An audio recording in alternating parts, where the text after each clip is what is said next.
What's up, guys? Welcome to another Clash Royale strategy video. It's me, Japanda. Thank you for tuning in. And today we're going to be getting into this 2v2 sudden death challenge that we just finished the event with the 9 wins and 2 losses. Have to say that I do not believe that the losses were my fault, but you can be the judge for yourself. We're going to get into every single one of the matches for this video because the matches don't really take too long because the tower once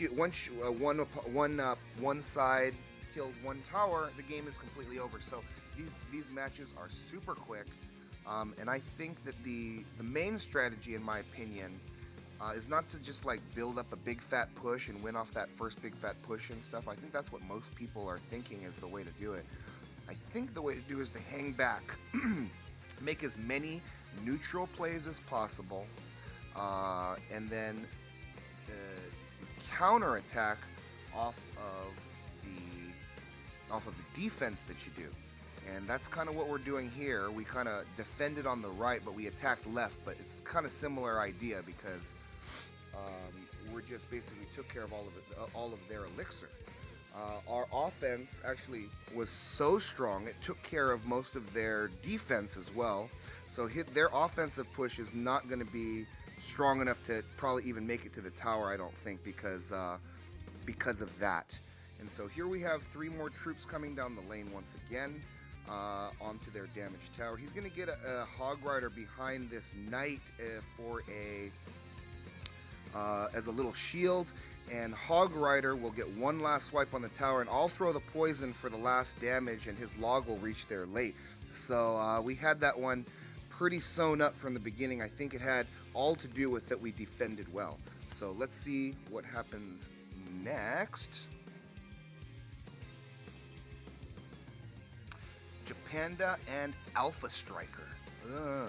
That sounds like a really cool name, bro. Alright, his log could have defended it all by itself, so I kind of wasted some elixir trying to be a boss helping to defend, but we do have enough to get our graveyard down and the poison. And because all of his defense is distracted on the Dutes, our big old P.E.K.K.A. ends up reaching the tower for a couple of swings. So fantastic. On that end, we get the Executioner, Bowler, and Tornado combo down to mitigate most damage to the tower there. And I would not have recommended that battle ram, honestly. I think that it wasn't. We didn't have enough elixir to do a full-on push, and so I wouldn't have done that and stuff. But I decide to. In fact, here I go making another mistake. I throw the baby dragon kind of late, but we muster up enough elixir in order to get down a graveyard poison plus having the baby dragon, and that's enough to finish the game. So I think, I don't know, but I mean, tell me if I'm wrong, but I think I dealt most of the damage on that game. But okay, let's get into our defeat. This is the one, I think, where they're going 2 ways at us, and my opponent, Hot, and I cannot get on the same page as far as how and when to defend. He has certain defense cards that I know that he has in cycle in certain cases, and he's not willing to throw because he's too worried about getting the tower and winning the game and stuff like that. So it's just a matter of not being on the same page. He throws a Hog Rider. See, that's like totally not what I would start games with, is with hog pushes, is because you're wasting elixir. They're going to defend that, and they're going to come back at you with even more stuff. So this is my baby dragon. This is my knight. Okay, his is his Inferno tower, and then he freezes, and then there's my bowler and stuff. So once again, he's not helping me enough on defense, in my opinion. All he was able to throw was the dang Inferno tower, and I had to do all the rest. And so then because he's just getting ready for another hog push. And so, I mean, how effective do you think one hog plus a troop is going to be against, 2 players worth of defending elixir? It just doesn't really make sense too much to me. But we're going to go for the 2-way defense with the baby dragon. This is my baby dragon. This is my knight. That's his knight. So you see, I mean, not on the same page, yeah? So that is okay. We're very early in this thing, and they only cost 10 gems for these runs. This happens to be my first like free one, but I'm probably going to get into a bunch more ones for 10 gems as well, because this is a super fun challenge in my opinion. I really love draft. I really love 2v2. This is not draft, but I really love the 2v2 format and stuff, and this makes it. I'm a very defensively oriented type of player, especially in the beginning of games, and so I think this challenge suits me really well, because I just naturally just make neutral plays and defend, and then counter push off of my defense, and that's just the way that I naturally play in general. And so I think, like I said, I think it just really suits me and stuff. So, gonna separate his goblin barrel was awesome in the sense that it separated his troops from the golem. So his golem didn't make it to the tower too well, and he's gonna get a bunch of stuff over and maybe even make it to our tower a little bit, and that worked out okay. He's getting a little overzealous with this goblin barrel thing though, because I'm not even at the thing. I'm not even like he's not counting my elixir very well, and like if he probably doesn't play graveyard either, because he should know that I need more elixir to go on pushes than that. So anyways, we're gonna sacrifice this princess. We're gonna get down the bowler in the lane, and we're gonna get down that poison. That's my poison. That's my bowler. He does have the Inferno Dragon to help us out. But we know we're gonna lose this tower, it feels like. I mean, look at this. All they gotta do is cycle back to a dang lightning and it's over. I lightning there and I hit his tower, but and my opponent cries like he's a good player. But you know, watch this. We're gonna end up winning this game, because I mean, is it him, or you know what I'm saying? Like, is it my perfect timing here? Like, get out! I mean, I poisoned the Skarmy, and then I caught all the troops with the poison. It's just like, dog. And we win by 10 HP. I want to thank my partner on that one for being a boss. Jeez. See, this is why 2v2 is super fun, though, because, you know, you can't tell what your partner's thinking. In this case, even if I could tell what my partner was thinking, I wouldn't be able to understand the language he was thinking it in. So, this is, it just brings this awesome aspect to the game. I don't mean to talk too much down on my opponent there, or for my partner there. I'm just trying to make this a fun video and stuff, but he was not super terrible, but could have been better and stuff. Tornado plus Baby Dragon plus Bowler is going to take care of that big old swarm of stuff, no problem. And this dude gets down a Valkyrie like a boss, while I was taking care of the incoming troop from the lane. So this guy's totally on the same page as me. He gets down the minions right behind my knight like a super boss. Knowing that that I was coming with a graveyard, knowing that the knight was going to tank for the tower, hitting the incoming minions, so just perfect timing. This dude is just, I revere his Asianness, dude. That was awesome. Okay, so again, I don't know if this is Asian or not, but it's definitely hip hop. Perhaps. I know I belong with them, because you know I've been known to drop a few bars, yo. This is Japanda and the Wu-Tang Clan, yo, coming at you. I'm an honorary member this morning, yo. Baby Dragon in the back, Knight in the back. I'm trying to make neutral plays. I think I get a lightning down here. Yeah.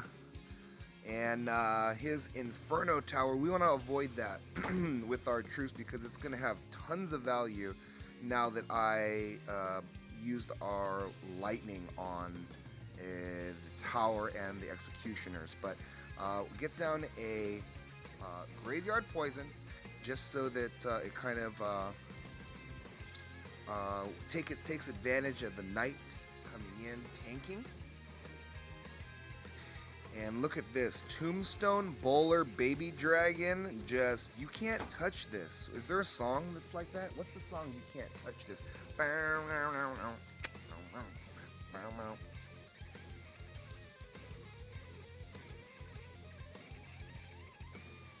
I apologize for that little blurb of dorkiness right there, but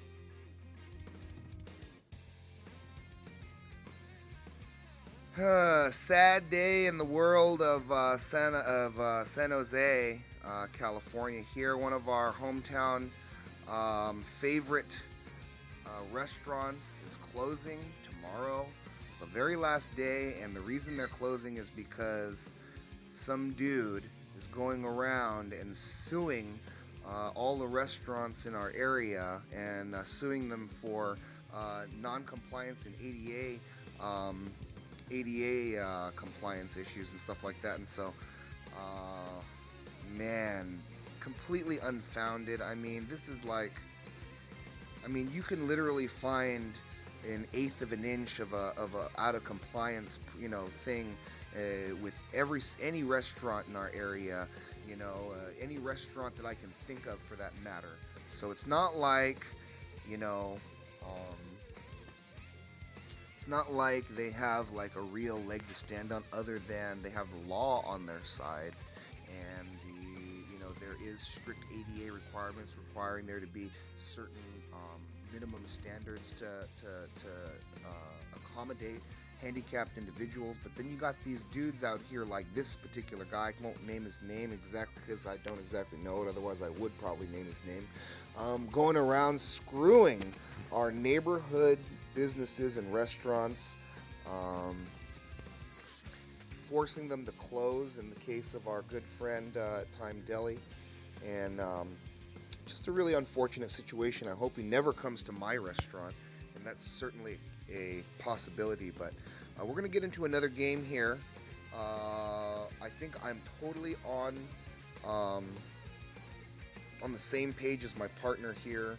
Our defense was pristine on that first push. We get down the perfect timed poison and graveyard combination, and that Electro Whiz encompasses the Inferno Dragon, which was his main form of defense against the P.E.K.K.A, and then the Dutes will tank for the P.E.K.K.A coming in, and the P.E.K.K.A will swing one time, and that was just that. You see what I'm talking about when I'm saying that some of these games are awesome and fast. Graveyard is completely not fair. I just like to reiterate as well. I know you've seen my other videos and stuff at this point by now, but Graveyard is like a little bit not fair. It's why I run it. It's because it's not, you can't exactly plan how to defend the graveyard damage all the way every time, because you don't, the Dutes spawn randomly, so you don't know how, you don't know how it's going to be. You don't know how they're going to come out, and so that makes a humongous difference. Yeah. Oh boy. Oh boy. Oh boy. Oh, you're Tombstone though, bro. That's okay. That's okay. We're good. We're good. We're good. Oh my goodness gracious. That poison was absolutely fantastic. Oh man. Writing's on the wall, friend.